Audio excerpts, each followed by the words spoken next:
Welcome to Inspire Campfire, a podcast where ordinary people tell their stories of extraordinary adventure. These are campfire stories meant to inspire the rest of us to light the fire within, get outside, follow our dreams, and return to tell our own stories. Ready? Let's strike the match.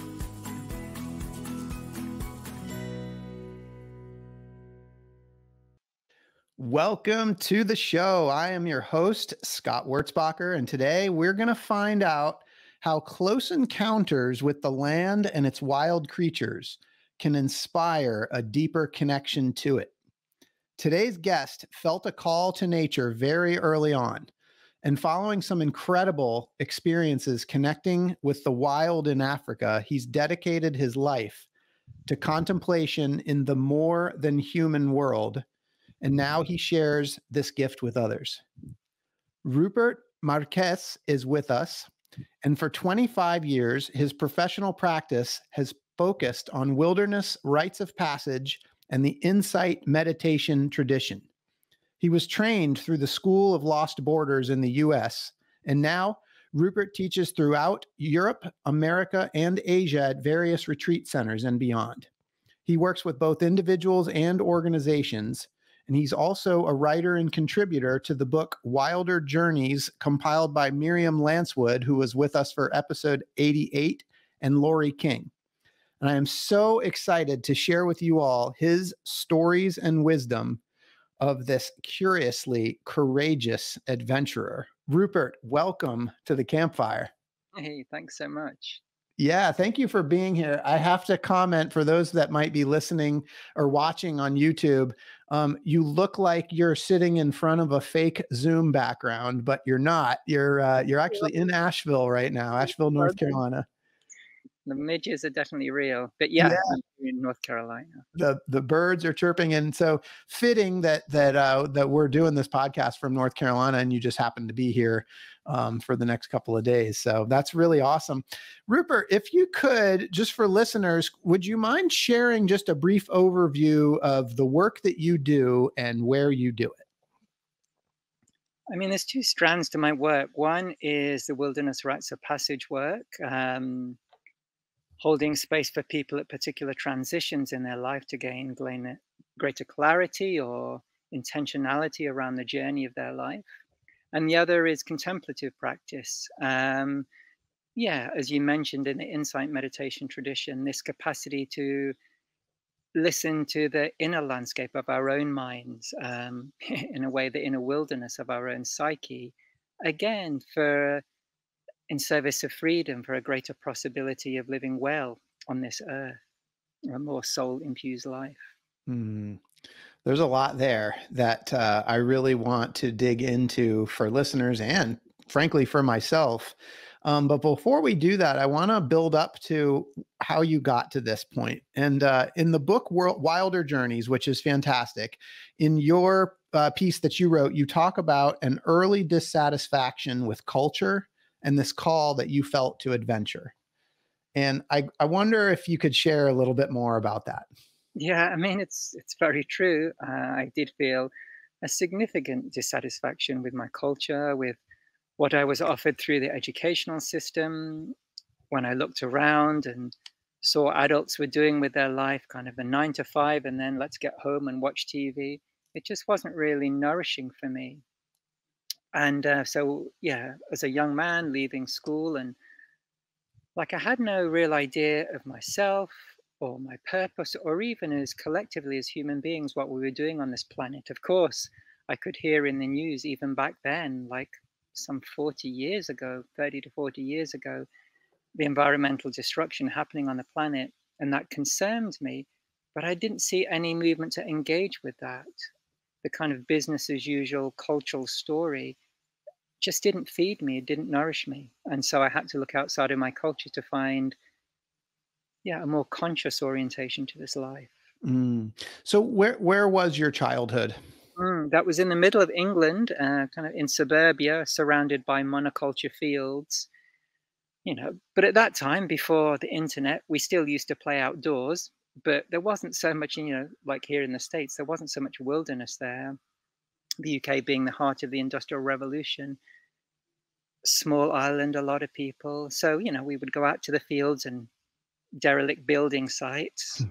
But yeah, I left Leicester as soon as I could because, yeah, there's something else was calling me. Yeah. Yeah, I mean, could you talk a little, do you remember, like, as a kid, like, some of those feelings and sort of how they manifested for you? Yeah, I mean, I wrote in the book, I remember even as a young lad, just looking out my bedroom window to the horizon where the fields would end, and just this sense of what's beyond that. There's got to be something beyond the horizon, beyond my culture. Of course, I'd read books about Tarzan and other adventures, and I just felt pretty constrained within my own culture and this sense that there had to be something more than what I was being offered. Yeah, and I'm curious, like, as a young boy, like, what fuels that desire to find out? Mm.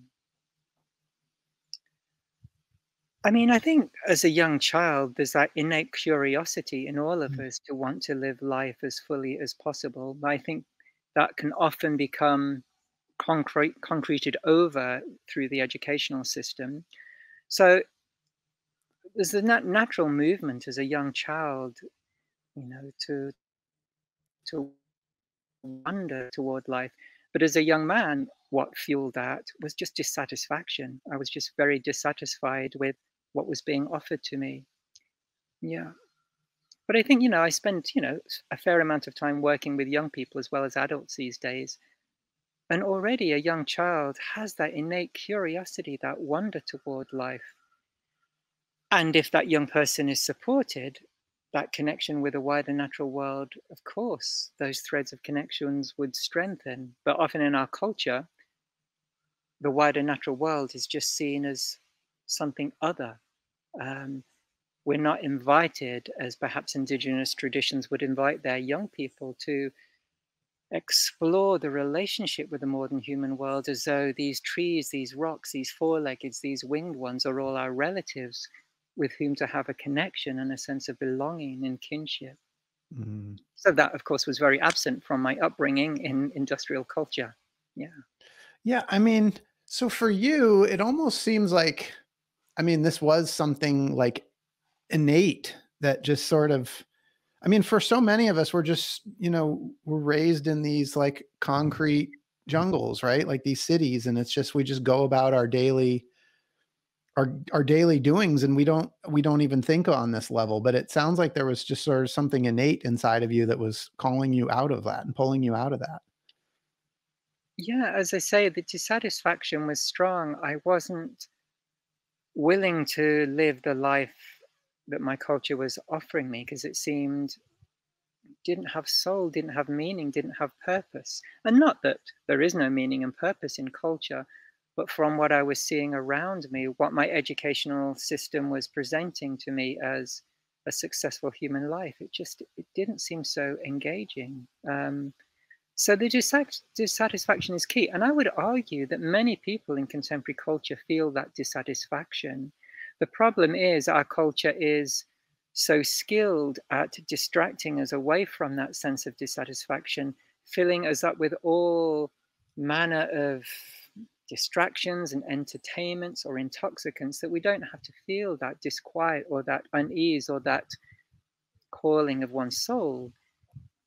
We can have a comfortable enough life that we can get by. But yeah, I wasn't so interested in just getting by. Yeah. So I Yeah. think that's wounding of our times. The the distraction away from what might invite us to a meaningful and significant life. Now, that is a challenge of our times. Yeah, and you were not distracted by the distraction. I think I read in your book, or in Wilder Journeys, that you said the first job that you got, you took the money and bought some boots and a backpack. Yeah, it's true. I hauled my butt off to Scotland and froze my ass off while I was there. It's like my first back trip. I wasn't well prepared, but I was called to find something outside of my culture, and I didn't know where to go, who to ask. There wasn't elders around to direct me this way or mentor me.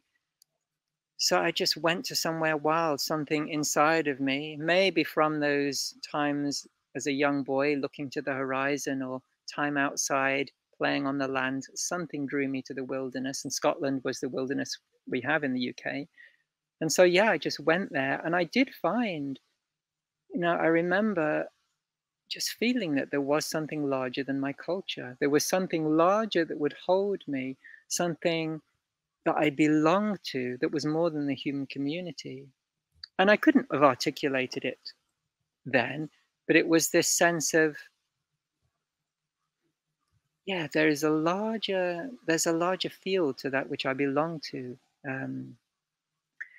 And also, as we're speaking about this, I don't also want to romanticize this time. It was hard being in my culture with this sense of dissatisfaction and not knowing my place, my direction, my calling, and how to serve and meet the times that we're living through. It's kind of a long grey night of the soul, and it was hard. It's hard to be in that place of listening, of uncertainty, of really being called to find one's way in the world and just having no sense of that direction. So yeah, one one also give a reality check that time, which is particular to initiatory journeys as well, that betwixt and between, that time of uncertainty. It's not always easy to trust that, to rest into that uncertainty, that not knowing. Yeah. So you seems like in Scotland, in the wilderness in Scotland, you found something, you found a taste, but it still Mm. wasn't complete. Yeah, so that taste was the beginning for me of apprenticing myself to the land. And so, there were times I would go to other places in the UK, find myself in Wales, for example, or parts of England that wasn't completely human dominated, monoculture fields. And yeah, I had a hunger. I had a hunger for that. And eventually I also found other people. I encountered Joanna Macy in the deep ecology movement. And through encountering such people, such communities, I realized that I wasn't alone in my dissatisfaction. I wasn't alone in feeling disenchanted by my culture. And in fact, people such as Joanna would say, it's a sign of health that you feel uncomfortable in a culture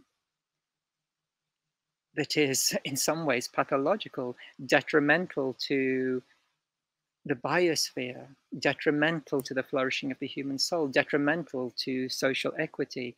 So I began to feel a validity in my own dissatisfaction, but I also knew it wasn't enough just to be dissatisfied. I had to find something that would feel satisfying. So yeah, the deep ecology movement was one thread. And at that time in my life, I took a pilgrimage to India and encountered contemplative practice, meditative practice. So beginning to understand my own mind. That was a thread of support for me, where I began to feel that it is possible to live in this world in a conscious way, in a way that's enlivening rather than diminishing. And yeah, that also took me to my journeys in Africa as well.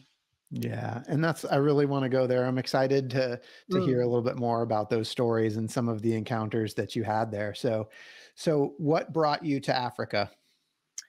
Well, it was during one of those times exploring deep ecology with Joanna Macy that there was a colleague on one of those courses who lived in Zimbabwe, and she was involved in ecological regeneration. So she had many contacts of the land there with the indigenous communities.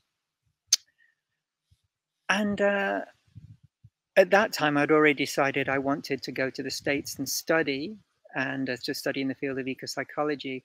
But before I settled down, I really wanted to taste what being in true wilderness would be like. I'd been to Scotland and places like that, and one can certainly get lost there, and one can certainly be humbled by there. I was just there earlier this spring.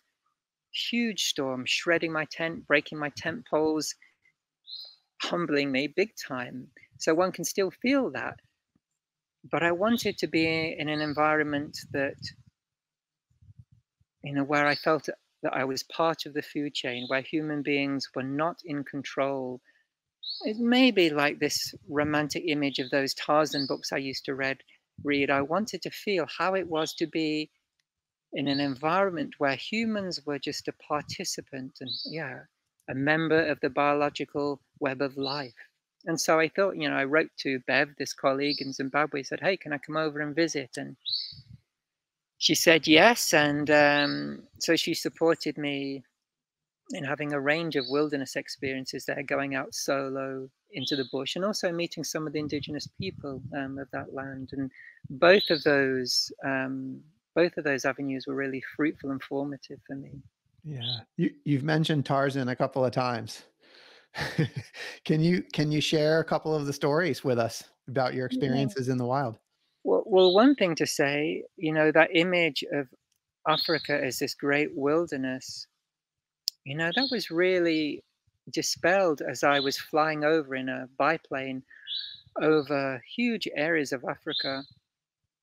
And even there's so much that has been humanly dominated, the agriculture, the pastoralism, and the wilderness areas. It wasn't like the whole of Africa was wild. Mhm. Even there, wilderness had been tamed to a large extent. And that's not to say there's not genuine wilderness there. I would go to certain areas and I would gain elevation, and all around me, as far as I could look, everywhere that I could see, all around me, 360, was just wilderness. So one could really feel one is in an environment that is non-humanly dominated. Yeah. Yeah. Okay. So you talked a little bit about in Wilder Journeys about experiences venturing out on your own Mm, into the bush. yeah. Um, yeah, and I wonder if you could talk about and specifically had some encounters with some wild creatures out there and a connection that was made with them. And I wonder if Yeah. you could talk about that a little bit. I mean, so one of my intention was to feel I'm just part of the food chain. But it's one thing to kind of romanticize how that might be, but it's quite another to actually feel that. Yeah. Like I remember there's a place called Hwangi National Park, and there you're not really permitted to go out solo. But I kind of found a hole in the fence, and so I would go out to dawn and dusk. And like, I remember going out into the bush and like hearing lions roar. It's like almost peeing myself, Yeah. It's like, rushing back to safety.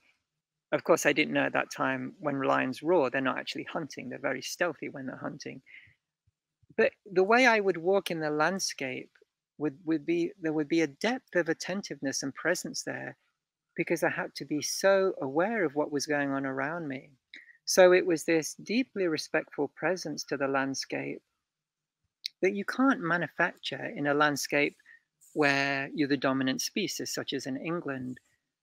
And because I knew my life depended upon me being sensitive and attentive to the land around me, there's this heightened sense of presence. And so yeah, there were sometimes encounters where it was very clear to me that I was not the dominant species. One encounter I write about was meeting an elephant, this old one-tusked bull elephant, and when I came upon him, he was peeing. And the first thing I learned was, geez, elephants can pee a long time. Yeah. So I noticed the elephants maybe 20 meters away. Eventually the elephant stops peeing and then notices me and then just slowly walks toward me. I'm like, wow, okay. And then at some point the elephant gets so close to me that something in my body is it, there's the kind of a bodily response of fear. And I remembered when I was reflecting on this, it's like when I've been stalking deer, and even though I don't have any intention to harm the deer, when I get close, that deer will just run. And it was like that for me when that elephant, and it's huge, it's like the size of a house when it comes close, massive African elephant. So when it grew close enough, even though it was just gently coming over, my body was just like, I'm out of here. So I started backing away. Elephant's still coming. I start turning around and walking a little faster. Elephant's still coming. And now I'm like, okay. I start to run a bit. And then the elephant's just, And then I look round and like an elephant doesn't stop for much. Like I'm having to move in and out of the bush. The elephant, just anything in front of the elephant is just bulldozed. So then I have this exquisite feeling. It's probably less than a minute it lasted, but this exquisite feeling of now I'm running for my life. My life is dependent upon me hauling my ass, finding the biggest trees I can zigzag behind that the elephant can't just mow over. So that was one encounter where I Yeah. realized, yeah, this is have to be respectful here. I'm part of the food chain. So, I mean, raw instinct was kicking in for you and you felt it Yeah, and you were yeah, conscious of it. yeah. So that's the thing. I think when we lived in an environment where we were immersed in the wider natural world and we had to depend upon and survive in that wilderness, there was an acute sense of awareness there that we would have possessed. And definitely we would have felt that sense of respect, I believe, but also that deepening sense of presence with the wider natural world. You know, I just took a group of students on a hike yesterday here in North Carolina. It was fine and beautiful. And it was a meditation retreat, so there's definitely a quality of presence. But it was a different quality of presence where each footstep you're just attentive and aware because you just don't know what's in the bush. I have a question about that because, so much of, um, I'm for lack of a better word, I'm just going to call it sort of new age, right? Talks a lot about like the importance of staying present. And Mm, we have to kind of, we have to kind of force ourselves to stay present, right? And what I'm hearing you say is when you put yourself in that environment, you didn't really have to try to be present. yeah, yeah. So it's a curious thing to imagine our ancestors. How would they have lived? What quality of presence would they have? Because, yeah, one is impelled to be present. Um, and it's not to say, for instance, through contemplative practice, that we don't cultivate that sensitivity. And for me, that's an interesting thing. Like, because, frankly, in my everyday life, I'm not about to be run over by an elephant or a Right. water buffalo. So, how do we cultivate that quality of presence in one's everyday life? And that's possible too. But yeah, you're right. We do have to work at it. It doesn't come for free, it takes a conscious intention. But it can still have this poignancy and intimacy with life. There can still be this closeness through that quality of presence that we might cultivate through contemplative practice, for example. Yeah. I want to talk about some of the feelings that you had there and some of that. I wonder though, because I maybe want to refer to both of them. Can you tell the water buffalo story as well? Okay, so one more story from Africa. But again, this is a humbling story. So I was at Mana Pools, and this is an area, big river system. And one evening, I remember walking out to a particular river. It's beautiful, and this is kind of like Jungle Book Tarzan image. This really classic, Yeah. baby elephants coming down to drink water in the evening. All the songs of the jungle all around. The yellow sun low streaming through the jungle. Some of those classic romantic images. So then on my way back, I had to cross this large open plain, this expanse, before getting to the other side where my camp was. And as I started to cross this plain, out from the other side of the plain, this water buffalo starts coming. And so, like, okay, I go to the left, and buffalo goes to the left. I go to the right, water buffalo goes to the right. I'm like, what's going on? It's like, so we're getting closer and closer. I'm like, what's the big deal? I just want to get across this plain because if I have to, otherwise, if I don't cross the plain, I have to go all the way through the jungle, huge detour around the plain to get back to camp, and it's getting dark. I don't want to make that detour. It's like all I want to do is get across the plain. Just let me get across. I'm minding my own business. So water buffalo's carrying on. It's like maybe 100 meters in front. I'm like, okay, mano a mano. It's like, I'm not backing down. Me against the water buffalo. It's like, I just want to get across. I'm not disturbing you. So coming on, maybe 50 meters, still there, getting a little closer. I'm like, I'm not backing down. So maybe we're about, I don't know, 30 meters or so. I stop, And the water buffalo just starts pawing the ground. I'm like, okay, I'm backing down. So I haul my boat all the way back, all the way around the plain through the jungle, and eventually get to my camp just about dark, nightfall. So yeah, it's just humbling. You can't, like, in retrospect, it's like, okay, there was some wisdom there. I cannot go face to face with a water buffalo and come out on top. It's like, No, and that's so like, can you share the wisdom in that? one, it requires some humility, and this again speaks to the domestication of culture. Like when I'm in a field in England, if there's a whole bunch of cows, I'm just going to walk straight through them and they'll move out the way. But in the wilder landscape, we don't have that arrogance to dominate the non-human world in that way, as if we're the top of the food chain, everything's under our control. It just showed me, hey, remember your place here. Other Remember your companions place. here, other relatives who live in this landscape, be respectful of what's going on. Yeah. So Yeah, yeah, that remember water your place. buffalo was reminding me, it's like, okay. So, we hear a lot about ego. Like, was ego a factor there? I mean, the sense of arrogance and human superiority and human dominance, definitely a factor. And I think they're really pervasive in our culture.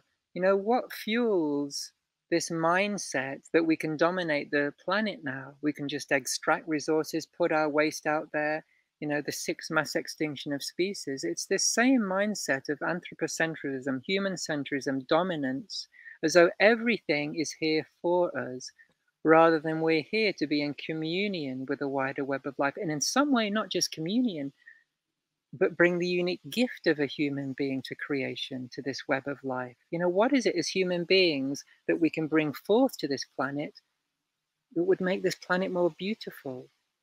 What do we offer?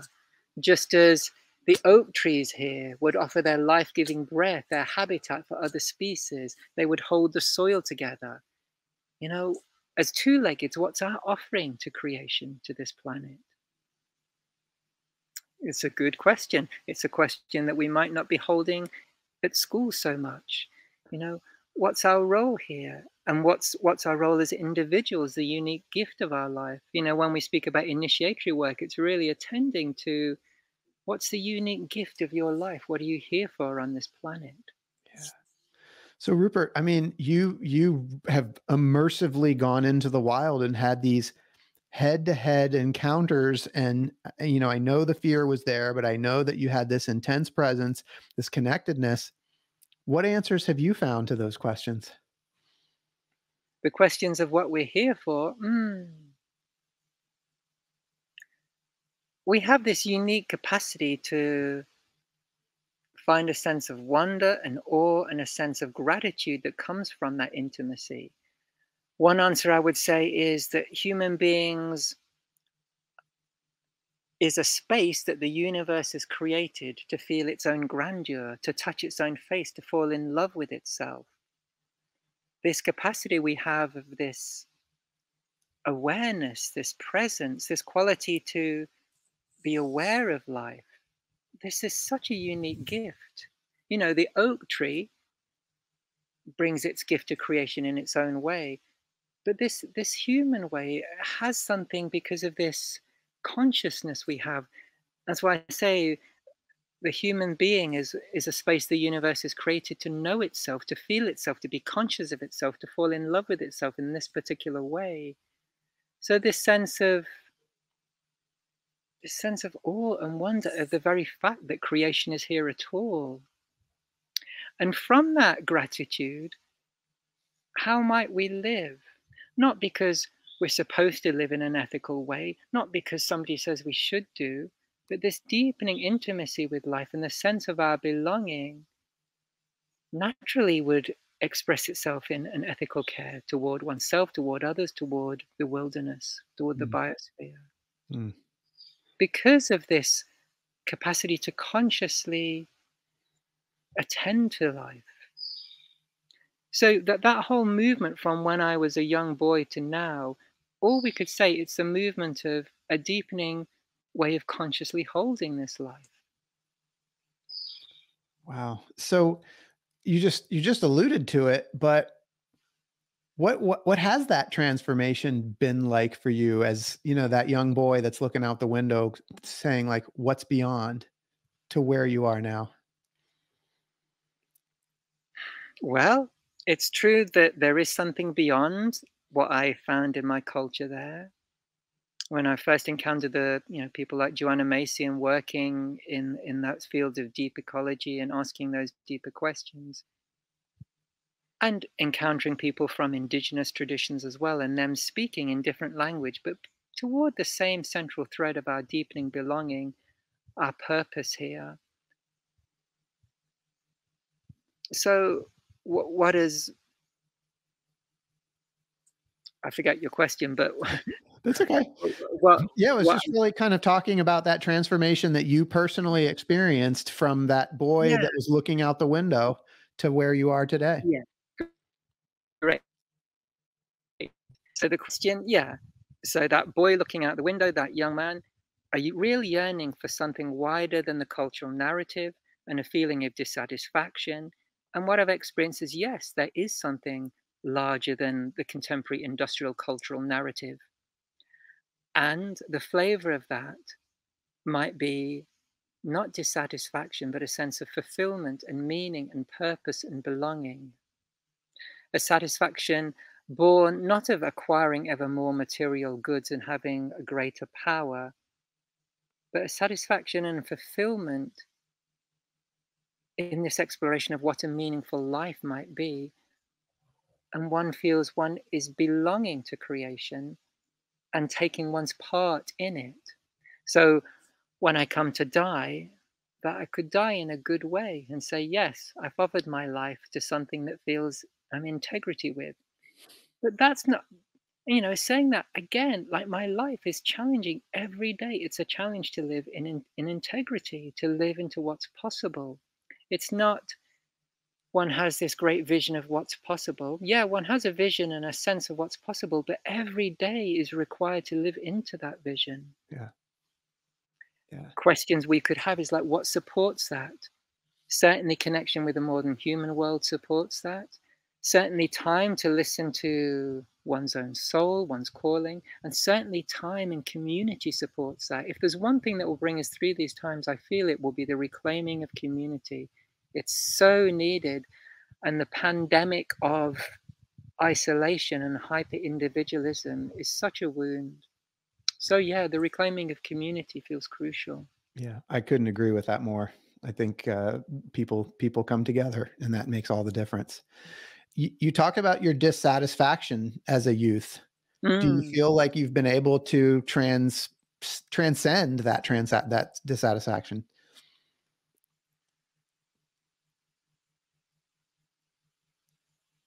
There's a difference. In my youth, there was a dissatisfaction and no sense of a pathway out of that. Now I have a sense of the pathway out of that. And it's when I fall off that path that dissatisfaction comes. So that's the Mm. difference. Can you say that again? Because that was profound. So as a youth, all I knew was dissatisfaction and there was no pathway out of that. And in my own life, yes, there is a pathway out of that. But now my dissatisfaction comes when I fall off that path. Yeah, that's beautiful. So, Rupert, you used a couple of times one of my favorite words that I use on this podcast often, which is awe. And Mm. early on in the podcast, I did what I do, and I went to the dictionary to see what the dictionary has to say. And dictionary defines awe as a feeling of reverential respect mixed with fear or wonder. And I'm just wondering how that definition hits for you. I mean, I don't know if I feel fear when I'm in awe, but also I would say I'd be careful not to make awe into something that's kind of so far away on some high refined level. Like this morning, I was just sitting just looking out at the trees, the light on the trees, the gentle breeze through the leaves.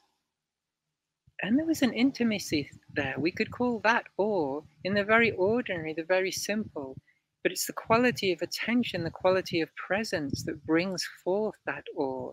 It doesn't have to be, oh, a massive rainbow coming and now a buzzard flying around my head 3 times. Oh, now I can feel awe. But the quality of intimacy and presence we bring to life, that might be the root of awe. And it can be so very ordinary. And yet, the intimacy with the ordinary then somehow makes it fulfilling. Yeah. The intimacy with the ordinary. Yeah. Yeah, because we are so often overlooking the ordinary in the search for something special. But what we're looking for might not be so far away, but it's just the eyes that are looking that might need to change. Rupert, when you were in Africa and some of those experiences, just to touch on a couple of the feelings, can you talk about fear? Yeah, fear would come. Sometimes it would be fear born out of the mind, such as, hearing the lions roar, or, the story when hyenas are circling around my tent. It's like, okay. The stories that the mind, oh, what's going to happen to me? And then sometimes it would just be a very more visceral fear, like a porcupine suddenly rushes out the bush, or I'm climbing a ledge and suddenly a cobra, whoosh. Then that's that more visceral, intimate, body-based fear that the body responds before the mind has any chance to do anything. Yeah. Did the fear become easier to deal with, like, the longer that you were out there? Is it something that's practiced?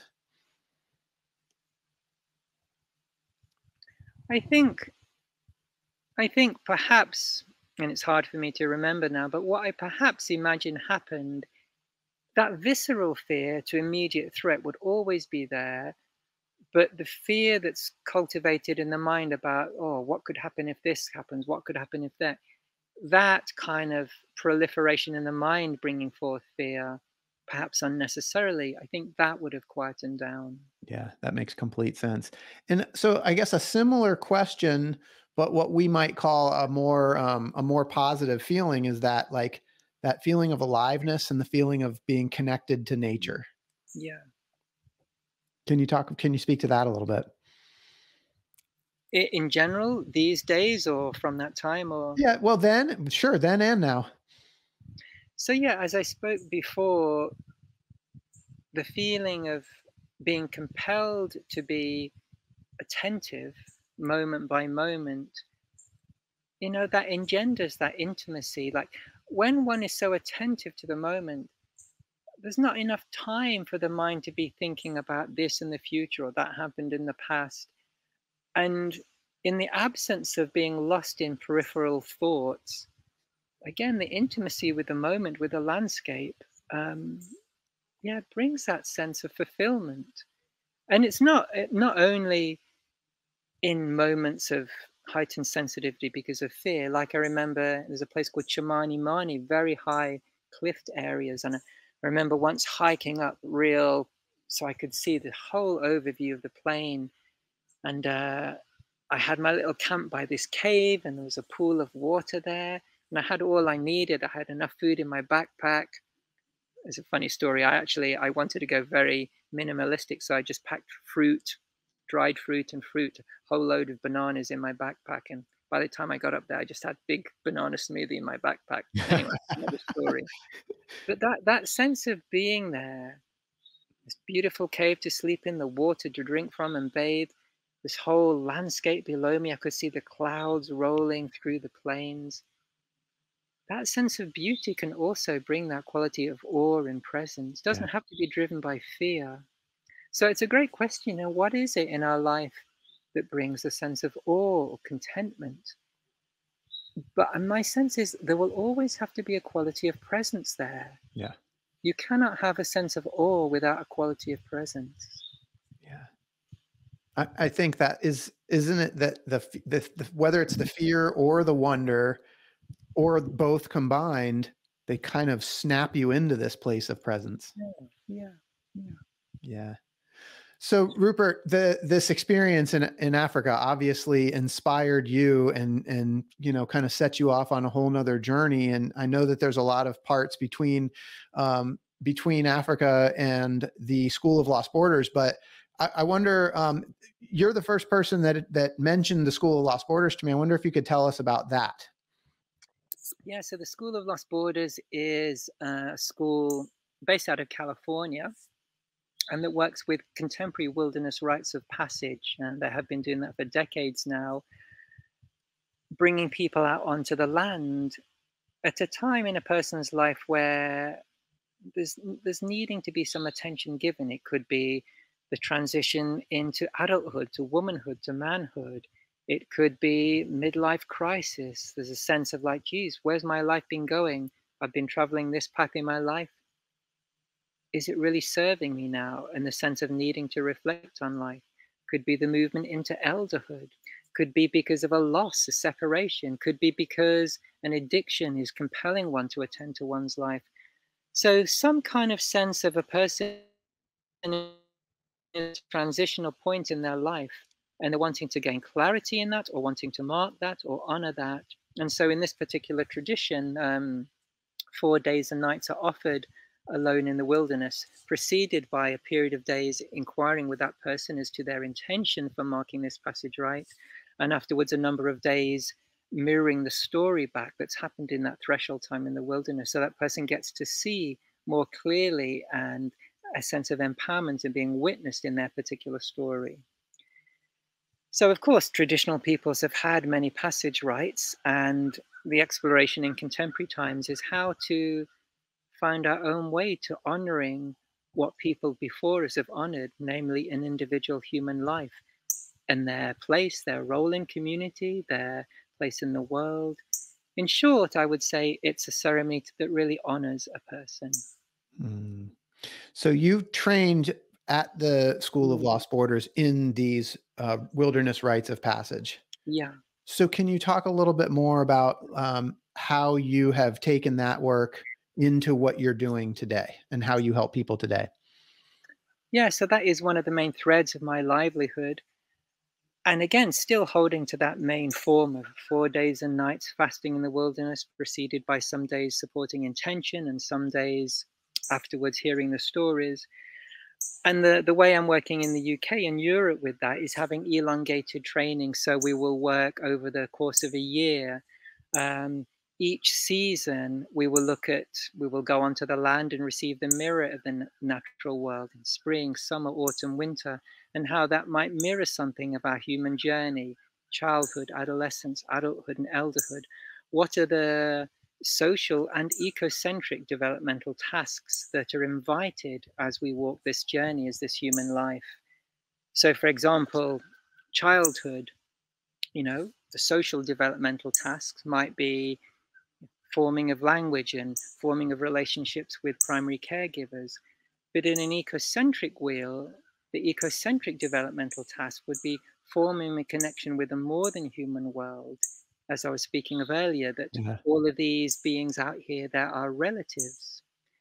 And if that happened, one would expect as a person comes into adolescence and is inquiring about their life, what touches them, what wounds them, an adolescent in this wheel would somehow feel the wounds that are happening to the wider earth community are actually happening to their body, and they would be concerned about this. They would feel in some way compelled to care for this life, that the gift of their life would be offered up not just to the human community, but the wider ecological community.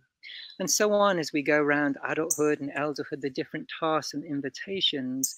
And so we work in this way around the whole seasons, the whole course of the year in different seasons, to learn from something from the mirror of the natural world about how it is to be a human on this planet. Learning from the land as a teacher, a mentor, as a place of refuge. And because we do it in community, it also restores these bonds of community.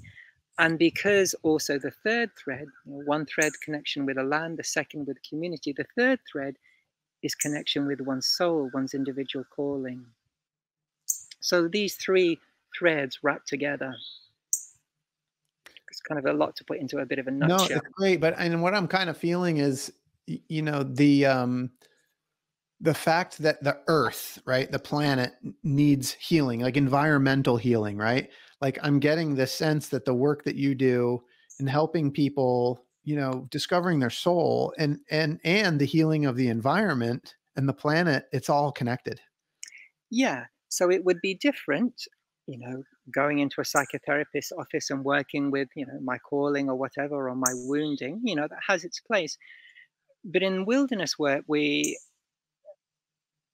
acknowledge that the wider natural world has a part to play in our maturation, and we have a part to play in the well-being of the biosphere.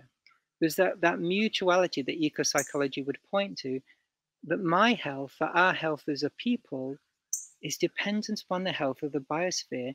This isn't a new insight. Indigenous peoples have known this for so long, but somehow in our culture, we think we can box ourselves away and have a healthy human culture in a degraded planet. So much of the wilderness work that we're seeing in proliferation in so many areas now, from forest schools to wilderness rites of passage and so much in between, they're based on this premise of this deep sense of belonging. I really love this work that you're doing. How do people get started with you? I mean, people hear word of mouth and they will see what courses I'm up, and maybe they'll come and participate in something, and yeah, we'll take it from there. I love it. How can people find you? So my website is handontheearth.org. And I guess you'll have links as well on your site. Definitely. We'll put those But on there there. are so many people doing good work in this field and so many others here in the States. The School of Lost Borders one in California, also another beautiful program called Weaving Earth. There's a real proliferation of this work now because the soul yearns for meaning. Kind of happy hour, Netflix is not fulfilling for the soul. Mhm. It can give a temporary satisfaction, but deeply it's not fulfilling. So it's not surprising we see this work unfolding in our times, Yeah. because the yearning for meaning and the need to care for life is so strong right now. Yeah. Absolutely. So Rupert, I mean, your story, especially the piece where you pick up and go to Africa and you find yourself face to face with a water buffalo and you've got lions that are out here roaring, right? And you're out there by yourself and, you're face to face with an elephant. Like, I think a lot of people are going to be able to relate to that feeling of dissatisfaction that you felt and that calling that you felt, but maybe not so much like, I'm not going to Africa and I'm not ready to be face to face with wild animals. Um, what advice would you have for those people that relate to that feeling, but aren't ready to go to such, I'm going to say, for lack of a better word, to such an extreme? Yeah, I mean, that's good, because it would be problematic if everybody who felt a calling was the butt off to Africa. So, like as Rumi says, there are 1,000 ways to kneel and kiss the ground. Like my two paths, the wilderness called me. I needed to know the taste of wilderness, and equally contemplative practice. I walked 1,000 miles in India on pilgrimage, spent many long retreats listening to my own mind. These are the two threads that have called me. But there are so many other callings. So the question for me is, in response to this dissatisfaction, or in response to one's calling, how will one make the space in one's life to listen? For me, it was to go to the wilderness or to be on retreat. But how will one make the space?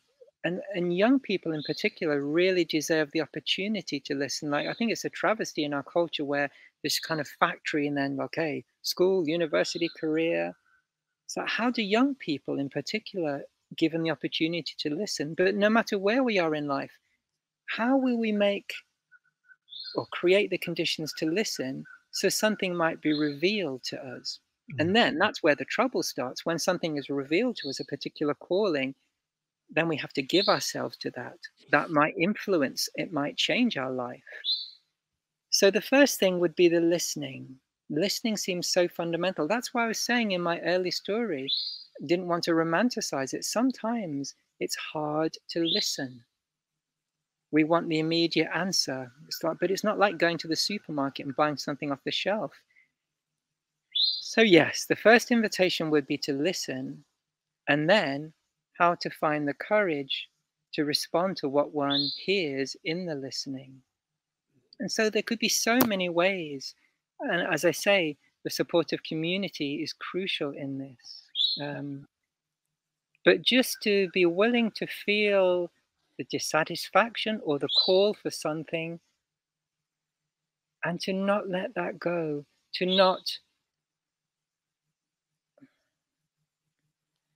the best extent that's possible, to not live a life that doesn't have a depth of meaning. And that is a privileged position. You know, I've spent some years living and working in India. And for many people, there's not even the possibility of that. Just to get enough food on the table to feed the children is all that's possible. So I'm not inviting this as a kind of, if one isn't able or doesn't have the conditions in one's life to do this, one's responsible for family, for example. This is not an invitation for, this isn't possible right now in one's life. It's more a reflection upon that we're living in a culture that doesn't prioritize this for us. But to the extent that we can, the real possibility of listening to that inner voice and what it's calling us toward. And not only the inner voice, when we look out and see the story of the world, how we feel called to respond to the outer circumstances as well is equally important.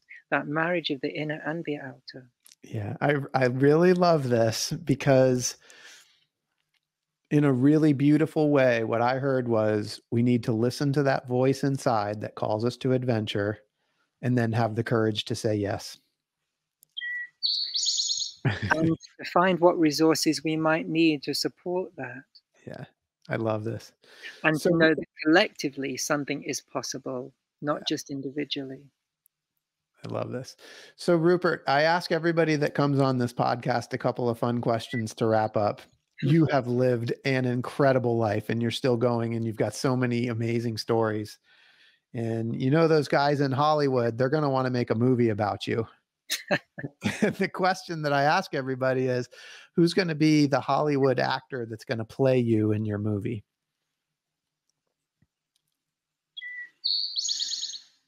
I mean, the first person that comes, I'm not a big movie watcher, but the first person that comes to mind is Katharine Hepburn. I don't know how she'd play me, but there's something about her determination in her life of not conforming her life to the particular role models that might be expected. Something about her forthrightness, kind of her audacity that comes.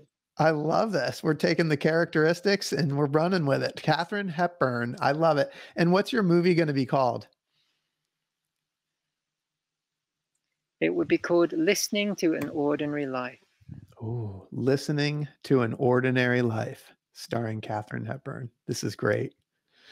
Thank you so much, Rupert. This has been truly, I'm going to say, an enlightening conversation. Truly, I really appreciate your time today. It's been fantastic. And for those listening, I hope you've been inspired today as much as I have.